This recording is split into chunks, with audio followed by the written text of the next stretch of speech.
Hi everybody, Coldon here with another VOX Immortalis commentary guide. This video is for Heroic Beth'tilac in Firelands, and this is 10-man. And on Heroic for this, there are two major additions to the fight that change how you need to handle things. But I'll mention them sort of in backwards order because it matters.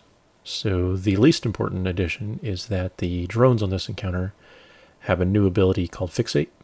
And this works just like most Fixate effects. They will target a random raid member, and for about 10 seconds they will direct all attacks to that person. But during this buff, their damage is also reduced by 75% so that they don't outright kill anybody. So the damage itself on the fixated target is not that high. You don't need extreme heals. But the primary reason that they added the mechanic is to force everyone in the raid to watch their positioning relative to spiderlings so that the drone does not consume any extras. And the second addition to Heroic is if you look on the right, there's a few puddles there. When the spiderlings spawn from one of their 3 locales around the room, a new type of ad will also appear called an engorged broodling. And these spawn in sets of 4, one at a time. Every 5 or 6 seconds one will spawn. And these will walk directly toward a random target member, and if they're allowed to reach melee range with anyone, regardless of their target, they will explode, deal pretty heavy nature damage, and leave a puddle on the ground, which you see there. That deals nature damage over time and will snare any player within it. So the idea here is that the broodlings need to be controlled and exploded by one designated player, and thus not allowed to randomly explode in the raid, and deal damage to multiple people or snare others, any of that. Also, because the drone has a fixate ability, this of course can force people that are handling the broodlings, and therefore near spiderlings, to have to run away so that the drone does not consume them again. So there are 2 common strategies for handling broodlings. The first and most common is to utilize a hunter. With the proper talent spec, they can pretty much solo due to strong snare and root on the spiderlings. They can solo the entire spiderling group and also soak most, if not all, of the broodlings. And because they're ranged and they have disengage, it allows them to easily get out of a lot of the puddles. The second most common strategy, and that's the one we're using here, is to have a Death Knight handle it. So it's much the same reason. Death Knight can pretty much snare and nearly solo the spiderlings, and also use cooldowns and soak the broodlings with a little bit of help. So in our case, our Death Knight is controlling it primarily, and he has backup from our Holy Paladin, who will basically cover for him if the Death Knight is out of position and can't get a particular broodling spawn or anything like that. And of course, because our Paladin can keep beacon on our tank downstairs, he can focus a lot more healing on that Death Knight, which is necessary. So those are the 2 main additions. There's technically a third new ability on Heroic, but it's so inconsequential that it's probably not even worth mentioning, but I'll do it anyway. The Cinderweb Spinners also have a new ability they can use called Fiery Web Spin. And this is basically a channeled stun on a random raid member. The reason it's not really worth mentioning is that we did about 40 attempts or so on this fight to finally get a kill. And of those 40 attempts, we saw this ability cast 3 times in total. And all 3 were at points that we were well, into a complete wipe of the raid at that point. So the best guess that we could come up with for how the mechanic works is that a spinner that's left on his strand for too long of a time without being taunted or killed will then start to channel that stun ability.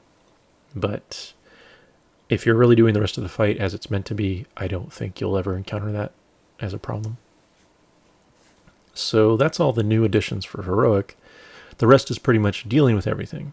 The damage values and DPS requirements are both really high, so you need a lot of damage and a lot of healing for this fight. I don't think you can get away with 2 healers at this point. We use a Paladin and a Druid downstairs, and with a warrior tank, and then a Paladin tank and a Disciplined Priest healer up top. To sort of deal with the damage requirement, you really want to focus on doing as much DPS as you can afford to Beth'tilac, just like normal, before the final phase, so that you don't have to deal with frenzy stacks as much. However, because there's so much going on in Heroic, and adds all have more health and all that good stuff, the damage requirement can be pretty high downstairs. So to deal with this, what we ultimately came to the decision to do is... Wow, that was a terrible sentence. Anyway, what we ultimately decided on was to utilize 3 DPS to go upstairs after the first set of spinners spawn, and stay up there on Beth'tilac until the first devastation. The reason for this is because, as you know from normal, the first set of spinners appear well before the first drone actually spawns, so that you sort of have this break where there's not as many adds as you'll get later on through the fight that'll be up simultaneously. So therefore your DPS can handle 2, 4, maybe spinners before they actually even go upstairs, and at which point you're basically getting the first drone and a few handful of spinners remaining, which your solo DPS downstairs, possibly 2, can handle. So in our case, our Death Knight and our Shadow Priest remain downstairs for that first round, but the Death Knight is mostly focused on Spiderlings, so it's really our tank, our warrior tank, and the Shadow Priest who are dealing with the spinners and the drone until the first devastation. And this is really just to burn Beth'tilac as much as we can. We basically decided that if we could get Beth'tilac to 85% after that first devastation occurs, then we'll be okay to hopefully get through the final phase in time. And that proved to be barely true. So obviously you'll adjust this for your own raid DPS, but our calculations were based on about 150,000 raid DPS.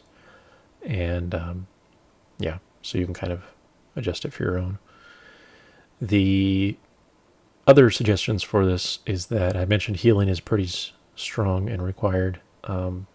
The biggest challenge is after devastation, when you have new spinners spawning and Beth'tilac is using her rain AE damage.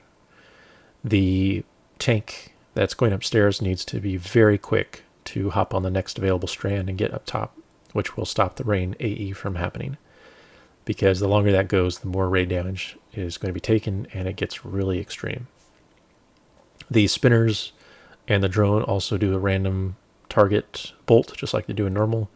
But again, it's more damage, and that combined with the rain, and especially broodling miscellaneous damage, fixate damage from the drone, all that good stuff can really add up to a lot of spike. So the key, again, is to get your tank up top as quick as you can, have them utilize cooldowns if they get up there before their healer, and just prevent that rain damage as soon as you can get up there.